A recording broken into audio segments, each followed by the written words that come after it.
ఏమైనా ఇట్లా ఫేస్ చేసావా? అక్కడి దాకా ఎళ్లి, అరే! మీకు పెళ్లయిపోయింది వద్దులే ఇంకొకరిని చూసుకుందాం అని అది రిజెక్ట్ వాళ్ళు చేసిన సందర్భాలు? నేను పెళ్లి చేసుకున్నది చాలా ఓపెన్‌గా ఉంది. హ్మ్. సో, ఎవరైనా అలా అనుకుంటే అట్‌లీస్ట్ నా ఇనీషియల్ దాకా రాలేదేమో ఓకే. నాకు తెలీదు. హ్మ్. వాళ్ళు అనుకుని వాళ్ళ ఆఫీస్‌లో ప్రేరణ ఎలా ఉంటది, లేదు ఆమెకు పెళ్లయిపోయింది వద్దు అని అక్కడ అనుకుంటే నాకు తెలీదు. నా హ్మ్. దాకా వచ్చి రిజెక్ట్ అయింది లేదు. హ్మ్.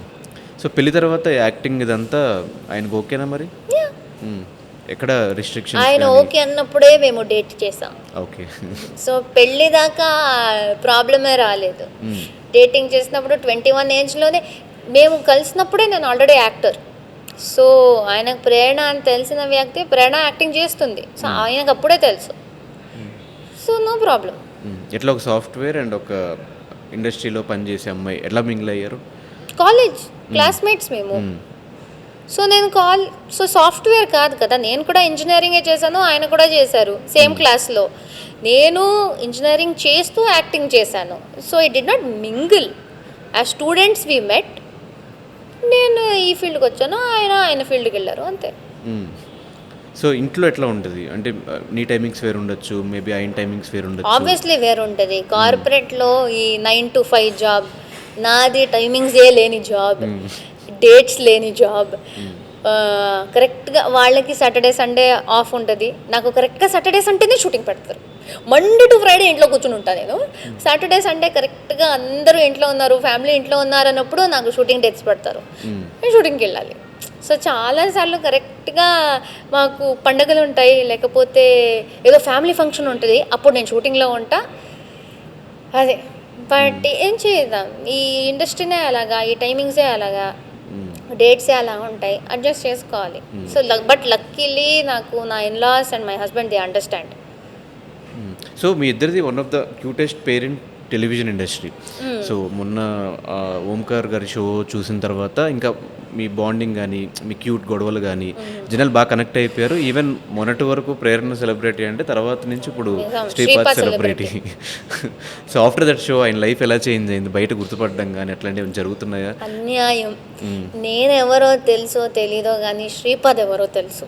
హ్మ్. నాకు ఫ్యాన్స్ వదిలేయండి. నాకు ఫ్యాన్స్ లేరనుకుంటా. శ్రీపాద్‌కే ఎక్కువ ఫ్యాన్స్ ఉన్నారు. హ్మ్. ఎందుకంటే నన్నెక్కడ వచ్చి మాట్లాడించినా హ్మ్. ఫస్ట్ వచ్చి చెప్పేదే మేము యాక్చువల్లీ శ్రీపాద్ గారిని చూసాము. శ్రీపాద్ గారు ఇక్కడ ఉంటే మీరున్నారు అనుకుని వచ్చాము. సో, ఫస్ట్ గుర్తుపెడుతుంది శ్రీపాద్‌ని. లేకపోతే కొంతమంది వస్తారు. నాతో మాట్లాడతారు. నేనేదో ఫీల్ అయిపోతా నా కోసమేమో అని. హ్మ్. శ్రీపాద్ లాస్ట్‌లో ఎక్కడున్నారు? మాకు శ్రీపాద్ గారంటే చాలా ఇష్టం. హ్మ్. ఆయనని అడిగానని చెప్పేయండి. నాకు చాలా ఇష్టం అండి అని చెప్పేసి వెళ్ళిపోతారు. హ్మ్. ఓకే. జెలసీ అంతా పక్కన పెట్టుకొని, ఓకే. నువ్వు గర్ల్ ఫ్రెండ్ కాదు. నువ్వు ఆల్రెడీ గెలిచేసావు అనే మైండ్ సెట్‌తో కామ్ అయిపోతా. హ్మ్. లేకపోతే ఫ్యాన్ ఫాలోయింగ్, ఫీమేల్ ఫాలోయింగ్ చాలా ఎక్కువైపోయింది ఈయనకి. హ్మ్. ఆయన కంట్రోల్ చేయాలి. ఎక్స్‌ప్రెషన్స్ ఏంటి ఆ టైంలో? ఎవరైనా వచ్చి అట్లా మాట్లాడినప్పుడు? ఆయన అనేస్తారు అంతే. Hmm. So, so, so life long తీసుకున్న ఒక డెసిషన్ పెళ్లి. Hmm. He is the right one నాకు అని చెప్పి డిసైడ్ అయిన డే ఏంటి? ఎందుకు డిసైడ్ అవ్వాల్సొచ్చింది? He is the correct one చా లైఫ్ లాంగ్. చాలా సార్లు గొడవ పడ్డాం. హ్మ్. ఒక పాయింట్‌లో పర్మనెంట్ బ్రేకప్ అనే ఫేజ్ లాగా వచ్చింది. హ్మ్. ఇంకా ఆహ్, లేకపోతే డేట్ చేస్తున్నప్పుడు "చిబో నాకు నీతో ఉండాలని లేదు బ్రేకప్" ఊరికే చెప్పుకొని వదిలేసి జస్ట్ నైట్ కల్లా మళ్ళీ కలిసిపోతాం కదా! హ్మ్. అది న్యాచురల్. అది జనరల్‌గా డేటింగ్ ఎలా ఉంటదో అదే.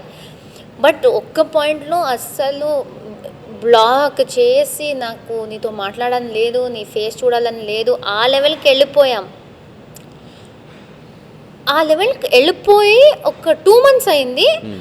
అప్పుడు ఆహ్, అప్పుడు రియలైజ్ అయింది. ఆ 2 సాలిడ్ డిస్టెన్స్ వచ్చింది చూడండి. అండ్ ఇంక నాకస్సలు ఉండలేము. నువ్వు హ్మ్. వద్దు అనే ఫేజ్‌లో అంత డిస్టెన్స్ వచ్చినప్పుడు, అంత ఎక్స్‌ట్రీమ్ ఎళ్ళినప్పుడు, అప్పుడు అనిపించింది దట్ ఓహ్! నో. కాదు. ఆయనకు కూడా అదే అనిపిచ్చింది. నాకు కూడా అదే అనిపిచ్చింది. ఆయన హైదరాబాద్ నుంచి నన్ను కలవడానికి బెంగుళూరుకొచ్చి, నా కోసం వెయిట్ చేసి, దెన్ నేను కూడా ఆయనతో మాట్లాడి అలా ఆ point I think that that break was the biggest lesson. That ఆయనకు కూడా I am the one and నాకు కూడా హి ఈస్ ద వన్. సో, ఎంత హ్మ్. గొడవ అయినా పర్లేదు. నీతోనే ఉంటా అని ఐ థింక్ అప్పుడు నేర్చుకున్నాం. సో గొడవలు అయితే అవుతూ ఉంటాయి, కామన్. ఓయా పెళ్ళయ్యాక అయితే అసలు వాట్ కైండ్ ఆఫ్ మొగుడ్లు. ఇన్సిడెంట్స్కి మీరు గుడ్ల మొగుడు మొగుడు చాలా లేరు నాకు ఒకడే. ఆ మొగుడు ఇంత కోపం ఏమని వస్తుంది. పిలుస్తావు? ఏవండి అట్లా ఏమన్నా శ్రీపాద్. రెస్పెక్ట్? శ్రీపాద్. శ్రీపాద్ నాకన్నా 7 months చిన్నోడు. అవునా? Yeah. అయ్యయ్యో. ఆయన హైట్ చూస్తే తెలీదు కానీ 7 months సేమ్ ఇయర్ మేము 96.